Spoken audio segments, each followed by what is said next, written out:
tajribo nin Soomaaliyeed uu sameeyay dasiyo waxa jira nin Dr. Cabdulqaadir la yiraahdo دكتور reer Burca waa jaamacadka Mareykanka jaamacadka mid researcher ka ahaa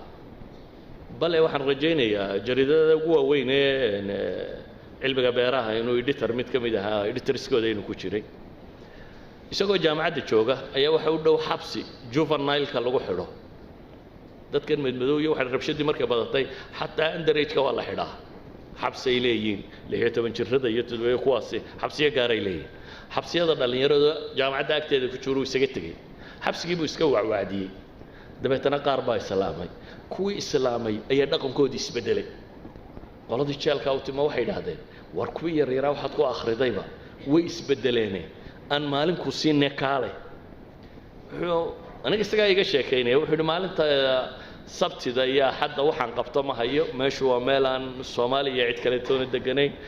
jaamacadii waxeedii uu ka daalay maalintaas aan isaga tagay buu yiri kuwan yaryar soo wacdiya islaamka oo sharxa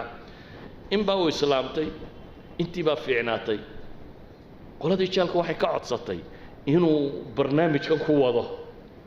barnaamijkii markuu socday kontaneeya islaamay kontankii waxay noqdeen dad qumman oo khamro iyo droga iyo rabshad iyo problemkii oo dhan joojiyay state-ka New York baa markaa u yimid doctorkii isagoo jaamacadiisa jooga waxa la yidhi dhageyso waxaanu ku siinaynaa shaqo ka fiican tan aad haysatay jaamacadda waxaanu rabnaa inaad waacid noqoto qof wacdiya jeelasha state-ka New York uu leeyahay aad ahaatidna state-ka qof u shaqeeya oo mushaharkaaga state-ku ku siiyo dabeetana aad shaqada qabato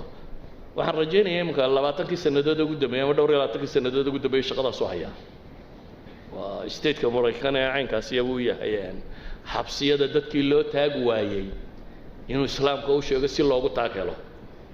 waxa leenahay markaa